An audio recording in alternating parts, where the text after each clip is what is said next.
Hello everyone, welcome to magnet brains. मैं Abhishek Kumar part 2 आपके सामने लेकर आया हूं। हम लोग ऑलरेडी कुछ क्वेश्चन सॉल्व कर चुके थे चैप्टर नंबर 14 के, जो आर.डी. शर्मा बुक से हमने कुछ एक्स्ट्रा क्वेश्चंस उठाए थे जो टीचर के मनपसंद होते हैं। तो हमने 6 क्वेश्चन सॉल्व किए थे। अब इसके आगे थोड़े से और 4-5 क्वेश्चन हैं जो मुझे लगता है इंपॉर्टेंट हैं। उन क्वेश्चंस को आप प्लीज देखिए इस वीडियो के अंदर। और वो क्वेश्चंस क्या हैं देखिएगा। क्वेश्चन नंबर 7 से मैं चालू कर रहा हूं। इससे पहले के क्वेश्चंस आपको वहां पे मिल जाएंगे इससे पुरानी वीडियो में, ठीक है। तो ध्यान दीजिएगा, एक फिगर है आप लोगों के सामने। इसमें एक ट्रांसवर्सल है एन, तो हमें क्लियरली बोल दिया है एक एन ट्रांसवर्सल है। तो फिगर देखो, एक एन ट्रांसवर्सल है, ठीक है। Cuts two lines L and M, ये L और M को कट कर रही है such that angle 2 is 65 degree. Angle 2 की जो वैल्यू दी है इन्होंने 65 डिग्री दी है। आर द लाइंस पैरेलल, आप बताइए क्या ये लाइंस पैरेलल हैं?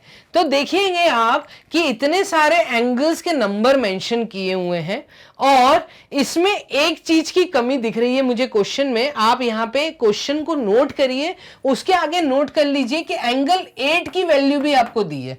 एंगल 8 की वैल्यू भी मैं बोल रहा हूं 65 डिग्री है, ठीक है। अब ये क्वेश्चन करना आसान हो जाएगा। यहां पे एंगल 2 एंड एंगल 8 दोनों गिवन है। क्लियर है बच्चों? और हमें यह डिसाइड करना है कि क्या L और M पैरेलल है। तो हमें डिसाइड करना है। उन्होंने बोला है आप इस चीज को प्रूफ करो। तो टू प्रूव या आर द लाइंस एंगल्स, ये हमसे पूछा है। तो आर द लाइंस एंगल जो क्वेश्चन पूछा है येस और नो में उसका जवाब देना। हम सॉल्व करके देखते हैं। देखना, एंगल 2 प्लस एंगल 3, ध्यान देंगे आप, एंगल 2 प्लस एंगल 3, ये सम 180 डिग्री होना चाहिए। क्यों होना चाहिए? क्योंकि अगर n एक लाइन है, n इज ट्रांसवर्सल, ये क्वेश्चन में दिया था, ये देखो, ठीक है। यहां पे क्या दिया था कि ट्रांसवर्सल n कट्स 2 लाइंस, ठीक है। n इज ट्रांसवर्सल, n जो है वो ट्रांसवर्सल है। तो एंगल 2 प्लस एंगल 3 का सम 180 डिग्री होगा यूजिंग लीनियर पेयर कंसेप्ट, ठीक है। आगे देखिएगा, अब एंगल 2 की वैल्यू तुम्हें दी है 65 डिग्री और एंगल 3 तुम्हें नहीं पता। तो एंगल 3 हम फाइंड कर लेते हैं। एंगल 3 आप जब फाइंड करेंगे तो वो आएगा 180 माइनस 65। तो 180 माइनस 65 यहां पे हो जाएगा एंगल 3 की वैल्यू। 10 में से 5 गए तो 5 आए, 7 में से 6 गए 1 और ये 1 नीचे आ गया तो 115 डिग्री। तो एंगल 3 हमने देखा कि ये वाला एंगल कितना आ गया 115 डिग्री। अब आप देखना, अगर एंगल 8 मुझे गिवन है तो एंगल 8 का अपोजिट क्या है? एंगल 8 का अपोजिट है एंगल 6। तो एंगल 8 जो है ये इक्वल होगा एंगल 6 के। क्यों होगा sir? Vertically opposite angle, vertically opposite angles equal होते हैं। वर्टिकली अपोजिट एंगल्स इक्वल होते हैं तो इसका मतलब अगर ये 8 65 है तो ये एंगल भी 65 डिग्री होगा, ठीक है। तो इसका मतलब एंगल 6 की वैल्यू भी 65 डिग्री आई। अब ध्यान देना, मुझे इस रिजल्ट पे आना है कि M और L पैरेलल है या नहीं। तो एक कंडीशन मुझे पता है, वो कंडीशन क्या है? वो कंडीशन मुझे पता है कि अगर मैं 115 डिग्री और 65 डिग्री, अगर N ट्रांसवर्सल है, ठीक है, तो ट्रांसवर्सल के एक साइड पे, सिमिलर साइड पे अगर कोई इंटीरियर एंगल्स हैं तो इंटीरियर एंगल्स का जो सम होता है, एज वी नो, यहां पे मैं लिख देता हूं, जैसा कि हमें पता है। और हमें क्या पता है? Angles on similar side, angles on similar side of transversal are supplement angles, are supplementary, ठीक है। तो इसका मतलब 115 प्लस 65 डिग्री क्या हो जाएगा? बोलो, 115 प्लस 65 डिग्री अगर सप्लीमेंट्री है तो चेक कर लेते हैं क्या है।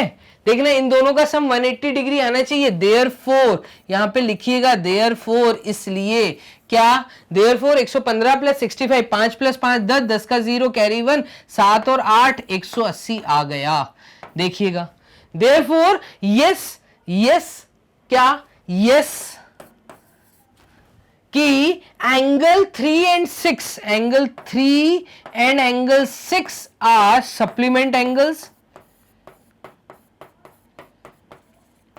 और अगर ये सप्लीमेंट एंगल्स हैं तो दैट मीन्स देयरफॉर क्या, L is parallel to M। ये हमने फाइनली बोल दिया। उन्होंने यही तो पूछा था, are the lines parallel? Yes, lines are parallel. Sir कैसे लाइंस आर पैरेलल, ये दिया है पूरा। क्लियर है बच्चों? तो इसको कॉपी कर लो, अच्छा क्वेश्चन है। इस प्रकार का क्वेश्चन 2 मार्क्स या 3 मार्क्स में आना चाहिए और आता भी है।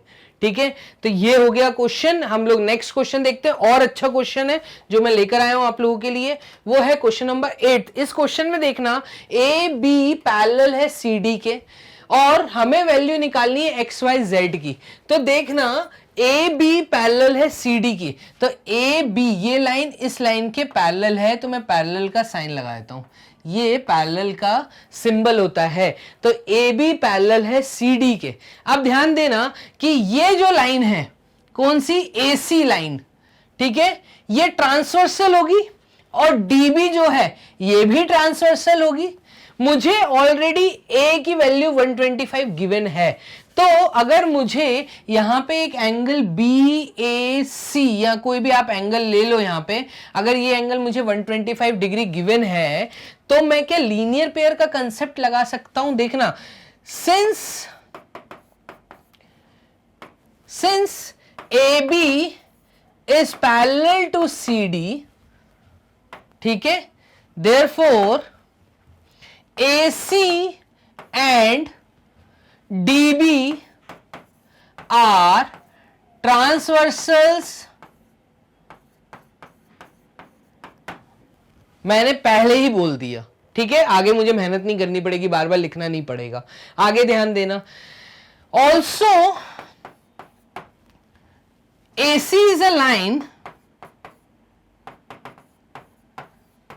ये जो लाइन है, ये जो ट्रांसवर्सल है लाइन AC, इसके ऊपर हमें 2 एंगल दिख रहे हैं, 125 डिग्री प्लस x डिग्री, ये 180 होना चाहिए। तो इसका मतलब x डिग्री की वैल्यू आ जाएगी 180 माइनस 125, और जैसे ही मैं 180 में से 125 को माइनस करूंगा, 10 में से 5 गए 5, और 7 में से 2 गए तो अगेन आया 5, तो 55 डिग्री आ गया।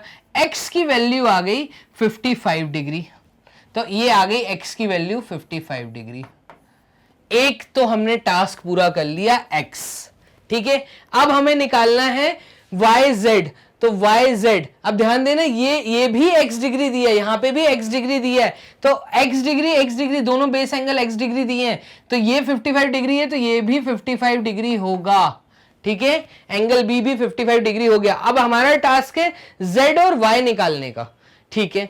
अब आप बात समझना, अगर ये दोनों पैरेलल लाइन है और इन दोनों पैरेलल लाइन को d और b पॉइंट पे इंटरसेक्शन, मतलब एक ट्रांसवर्सल काट रही है, जो कि मैंने बोला db इज अ ट्रांसवर्सल, इस हिसाब से कि angles on the similar side of transversal are supplementary, ये हमें पता है। तो इसका मतलब 55 plus y degree, therefore 55 degree plus y degree is equals to 180 degree होना चाहिए।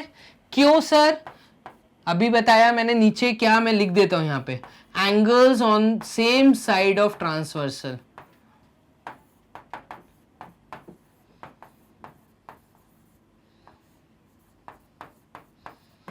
क्लियर है बच्चों? तो angles on the same side of transversal ये 180 डिग्री देना चाहिए, दैट मींस y की वैल्यू आ जाएगी, और ये आएगी 180 माइनस 55, और 180 में से अगर आप 55 हटाओगे तो अगेन 125 आ जाएगा। देखना 120, 10 में से 5 गए तो 5, और 7 में से 5 गए तो 2 और 1। तो हमने देखा y की वैल्यू भी कितनी आ गई, 125 डिग्री। है आसान करना। अब देखो क्या करना है, अब क्या करना है, अब हमें निकालना है z। तो हमारा टास्क है z निकालने का मतलब अगेन यहां पे ध्यान देना क्या कि अगर ये दो लाइन पैरेलल है, इनको ये ट्रांसवर्सल काट रही है, angles on the similar side of a transversal are supplementary, मतलब x degree plus z degree. ठीक है, तो मैं यहां पे कर देता हूं क्या, देखिएगा ऑल्सो या सिमिलरली वर्ड लिखो, सिमिलरली आप ऊपर एक कहानी लिख चुके हो, ये कहानी को मैंने वर्ड सिमिलरली में खत्म कर दिया नेक्स्ट उसमें। Similarly x degree plus z degree is equals to 180 degree. ठीक है, x डिग्री की वैल्यू पता है 55 प्लस z तुम्हें नहीं पता, निकाल सकते हो। z की वैल्यू कितनी आई, वही 125 डिग्री। क्लियर है बच्चों? तो देखो ये इस तरह का फिगर भी आ सकता है। ज्यादातर बच्चे कंफ्यूज हो जाते हैं यहाँ पे, सर ये तो क्लोज फिगर आ गया। ऐसा कुछ भी नहीं है, कोई क्लोज फिगर नहीं, ये चीज समझने की कोशिश करना। ठीक है, तो बच्चों हम लोग आगे का एक और क्वेश्चन मैं आप लोगों के लिए जो लेकर आया, जो मुझे लगता है इंपॉर्टेंट है, वो है क्वेश्चन नंबर 9। ये देखिएगा, how many pairs of adjacent angles in all can you name in the figure. बहुत ही सिंपल 1 मार्क्स का क्वेश्चन। एक तुम्हें लाइन दी हुई है, उस लाइन के ऊपर कई दूसरी लाइन आके क्या कर रही है, इंटरसेक्ट कर रही है या वहां से निकल रही है, क्योंकि एरोज जो है वो आउटसाइड की तरफ है, तो रेज बाहर निकल रही हैं। ठीक है, तो ये है रे जो RAY कहलाती है रे, और ये है लाइन सिंपल लाइन, क्योंकि इसके दोनों एंड पे एरो बना है। अब इस पॉइंट को मैं इंटरसेक्शन पॉइंट बोलूंगा, क्योंकि सारा पॉइंट यहाँ पे एक सिंपल एक कॉमन वर्टेक्स है। ठीक है, एक common vertex on a straight line. ठीक है, how many pairs of adjacent angles, कितने पेयर ऑफ एडजेसेंट एंगल आपको यहां पे दिख रहे हैं? बहुत सारे बनेंगे। चलिए बताना चालू करिए। क्या मैं बोल सकता हूं EOD एंगल, EOD के एडजेसेंट में है, इज एडजेसेंट टू किसके एडजेसेंट में है? ये है DOC एंगल, DOC, ये वाला एंगल इसके एडजेसेंट में है। एडजेसेंट का मतलब एकदम बगल में लगा हुआ एंगल। ठीक है, ऑल्सो एंगल DOC, ये वाला जो एंगल था DOC is adjacent to angle, DOC is adjacent to angle what? COB. अब COB is adjacent to, ये किसके एडजेसेंट में? COB BOA के। ये चीज समझ आ रही है? अब ये तो हो गए 3 पेयर जो यहां पे दिख रहा है, ये इसके एडजेसेंट, ये इसके एडजेसेंट, ये इसके एडजेसेंट। क्या मैं ऐसे बोल सकता हूं AOC angle, AOC is also adjacent to, कौन सा एंगल? सर किस एंगल की बात कर रहे हो, नहीं समझ आया? देखना कौन सा एंगल है, ये जो बड़ा वाला 90 डिग्री का एंगल है। ये किसके एडजेसेंट में? इस बड़े वाले के एडजेसेंट में है, मतलब EOC के एडजेसेंट में है, एंगल EOC के एडजेसेंट में। ये चीज आप लोगों को समझ आई? और कुछ दिख रहा है क्या? चलिए देखते हैं। क्या आपको यहां पे दिख रहा है कि EOD angle, EOD is adjacent to, कौन सा एंगल? ये वाला एंगल किसके एडजेसेंट में है?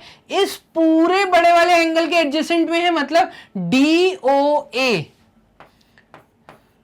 ऐसे बहुत सारे एंगल बनेंगे। ठीक है बच्चों, तो इसके आगे आप लोग कंटिन्यू करें और कमेंट बॉक्स में बताइए कितने एंगल्स बने। ठीक है, कितने आप लोगों के ऐसे पेयर बन रहे हैं, वो पेयर्स आप मुझे बताइए। मैंने यहाँ पे 1 2 3 4 5 पेयर्स मैंने बताए और हैं यहाँ पे। ठीक है, वो आप कैलकुलेट करिए। चलिए नेक्स्ट क्वेश्चन देखते हैं। मुझे ऐसा लगता है कि ये क्वेश्चन भी एग्जाम में कहीं ना कहीं अगर आ गया तो आपको पता होना चाहिए। एक फिगर है और वैल्यू निकालनी है एक्स की। सिंपल सा एक स्टेटमेंट है, एक फिगर है और वैल्यू निकालनी है एक्स की।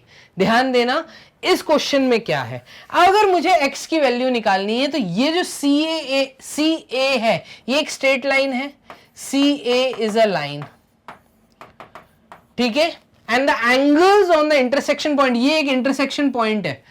OD OB तो ये दो लाइन आके इस इंटरसेक्शन पॉइंट पे मिल रही हैं और स्ट्रेट लाइन CA है, तो इसका मतलब ये जो एंगल है, ये इस एंगल का सम अगर मैं कर दूंगा तो 180 डिग्री आएगा। उससे पहले क्या मैं ये चीज बोलूं कि मुझे ऊपर के जो एंगल 3x डिग्री और 3x डिग्री दिए, इन दोनों का सम देखना, angle COB plus angle AOB is equals to 180 degree. Linear pair का कंसेप्ट लगाया, इसका मतलब 3x plus 3x is equals to 180 degree. Simple equation, chapter की एक इक्वेशन बन गई। सॉल्व करिए, 3x प्लस 3x होता है 6x which is equals to 180 और x की वैल्यू होगी 180/6 और 180/6 का मतलब क्या, 30। इसका मतलब x की वैल्यू क्या आई, 30 आई। हो गया कैलकुलेट, और कुछ तो करना ही नहीं था, यही तो कैलकुलेट करना था, x फाइंड करना था। वैल्यू ऑफ x हमने फाइंड कर ली, 3x प्लस 3x होता है 30। दैट मीन्स हाँ, अगर एंगल फाइंड करने को बोले तो आप लिख सकते हो therefore angle COB is equals to 3 × 30 मतलब 90 डिग्री। एंगल COB, सॉरी ये कौन सा एंगल है, एंगल AOB, एंगल AOB भी 3x था मतलब 3 × 30 था, ये आ गया 90। और एक angle DOA, angle DOA x की वैल्यू हमने निकाल ली थी, फाइनली यहां पे 30 डिग्री। ये दोनों 90 और वो नीचे वाला 30। तो बच्चों ये क्वेश्चन था 1 मार्क्स या 1.5 मार्क्स या 2 मार्क्स में। छोटे छोटे क्वेश्चंस जो आते हैं अगर इस चैप्टर से बनेंगे तो ये हो सकते हैं। ठीक है बच्चों, तो एक क्वेश्चन और है, लास्ट क्वेश्चन और है एक जो मैं आप लोगों के लिए लेकर आया, वो भी अच्छा क्वेश्चन है। इस क्वेश्चन को देखना, AOC एक लाइन है, इन्होंने बोल दिया x फाइंड करिए। AOC एक लाइन है, आपको x की वैल्यू निकालनी है। लीनियर पेयर का कंसेप्ट है, 2 मार्क्स का क्वेश्चन है या 1 मार्क्स का क्वेश्चन आ सकता है। तो लीनियर पेयर का क्या कंसेप्ट लगाओगे, बोलो। क्या मैं बोल सकता हूं, अगर ये लाइन है जैसा कि गिवन है, क्या गिवन है, AOC इज अ लाइन। ठीक है, ये तो उन्होंने बोला ना, तो हम क्या बोल सकते हैं, COB, angle COB plus angle AOB is equals to 180 degree, ऐसा बोल दे। लीनियर पेयर का कंसेप्ट है ना, लीनियर पेयर प्रॉपर्टी लिख दिया मैंने। स्ट्रेट लाइन के ऊपर 2 एंगल बन रहे हैं 180 डिग्री। ठीक है, क्या मैं बोल सकता हूं, therefore 70 degree plus 2x is equals to 180 और 2x की वैल्यू क्या आएगी, ये आएगी सर 180 माइनस 70, इसका मतलब ये आएगा 110 डिग्री। 2x की value I sir 110 degree, but मुझे तो x फाइंड करना है, तो इसका मतलब x की वैल्यू कितनी, ये हो जाएगी सर 110 डिवाइडेड बाय 2 और x की वैल्यू आएगी 2 5 times 10, 2 5 time 10 and 2 5 times again 10, तो x की वैल्यू आ गई 55 डिग्री। अच्छा क्वेश्चन था, छोटा सिंपल सोबर क्वेश्चन था। तो ये बच्चों, ये इस वीडियो में ये कुछ क्वेश्चंस थे जो मुझे लगते थे बहुत जरूरी हैं और आप लोगों को आने चाहिए। तो बच्चों हमारे साथ आप लोग बने रहिए, magnetbrains.com पे आइए, यहाँ पे सारी क्लासेस के वीडियो किंडरगार्टन से लेकर 12th क्लास तक सारे वीडियोस फ्री अवेलेबल हैं और प्रॉपर तरीके से प्लेलिस्ट में आपको अरेंज्ड फॉर्म में दिख रहे हैं। आप आगे की वीडियोस को वॉच करिए। ठीक है, हम लोग और अच्छी चीजों के साथ आपको मिलेंगे नेक्स्ट वीडियो में। बाय बच्चों एंड टेक केयर।